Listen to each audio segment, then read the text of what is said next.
இல்லை உங்களை எதுவும் நேரடியாலாம் கூப்பிட்டு பேசுறது? மேட்டர்லாம் வரலைங்க சார். 2 வாட்டி கூப்பிட்டு பேசுனாங்க சார். கூப்பிட்டு பேசுனாங்க, என்ன பேசுனாங்க? இதெல்லாம் வேணாம், செட் ஆகாது, நீ முஸ்லீம், நாங்கள் இந்து அப்படிலாம் சொல்லியிருக்காங்க சார். ஆக்சுவலி இவங்க அப்பாவையும் இவங்களையும் கூப்பிட்டாங்க சார். கூப்பிட்டுட்டு எனக்கு வந்து நிறைய எனக்கு வந்து என் பொண்ணு இப்படி இருக்கிறதுனால தான் பார்க்குறேன், இல்லைன்னா உன் பையனை நான் எப்போவோ ஜெயிலில் உட்கார வச்சுட்டு இருப்பேன் அப்படிங்கிற மாதிரி கூப்பிட்டு மிரட்டினாங்க. இவன் வந்து என்னால் விட முடியாது, இளவஞ்சியெல்லாம் விட முடியாது அப்படின்னு சொல்லிட்டான். இப்போ எந்த அளவுக்கு அந்யோன்யமாக இருக்காங்க மாப்பிள்ளையும்? டெய்லி ஸ்கூல் கூட்டு போய் விடுறதே இவன் தான் சார். இப்போ ஹாஸ்பிட்டல் கூட்டு போகிறது இவன் தான், எல்லாத்துக்குமே இவன் தான். எனக்கு கூட கால் பண்ணுறது கிடையாது, இவனுக்கு டைரெக்டாக கால் பண்ணி வாப்பா போகலாம் அப்படின்னு கூட்டிட்டு போயிடுறாங்க. எப்படி வேண்டாத மருமக இப்போ அவ்வளோ நெருக்கமாயிட்டாப்ல? இல்லைங்க சார், அவர் ஃபஸ்ட்டு எனக்கு உடம்பு சரியில்லாத இருக்கும்போது என்னை நல்ல கேர் எடுத்து பார்த்துக்கினாரு.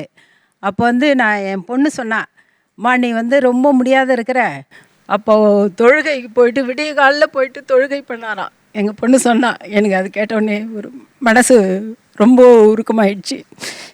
நம்ம பசங்க கூட நம்மளுக்காக இவ்வளோ கேர் எடுத்து பார்க்கல, மருமக பிள்ளை வந்து அவருடைய தொழுகைக்கு போயிட்டு நம்ம நல்லா ஆகணும்னு சொல்லிட்டு வேண்டின்னு வந்தாருன்றபோது எனக்கு பிள்ளை இல்லாத குறைய மரும்பிள்ளை தீர்த்து வச்சிருக்கிறேன். இப்போ சார் என்னோட தங்கச்சிக்கும் இவனை மாதிரி மாப்பிள்ளை வேணும் அப்படிங்கிற அளவுக்கு அவங்க பார்க்குறாங்க.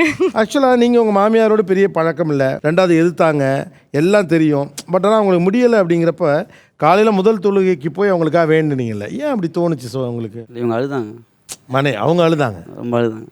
அப்புறம் அவங்களுக்கு கேட்டாங்க. அவ்வளோ பிடிக்கும் அவங்கள உங்களுக்கு? அதே மாதிரி இப்போ எங்கள் வீட்டு பலகாரம் அவங்க வீட்டுக்கு போகுதுங்க சார், அவங்க வீட்டு பிரியாணி எங்கள் வீட்டுக்கு வருது. முடிஞ்சு போச்சு, சிம்பிள். இதுக்கு எதுக்கு இவ்வளோ குழப்பம்?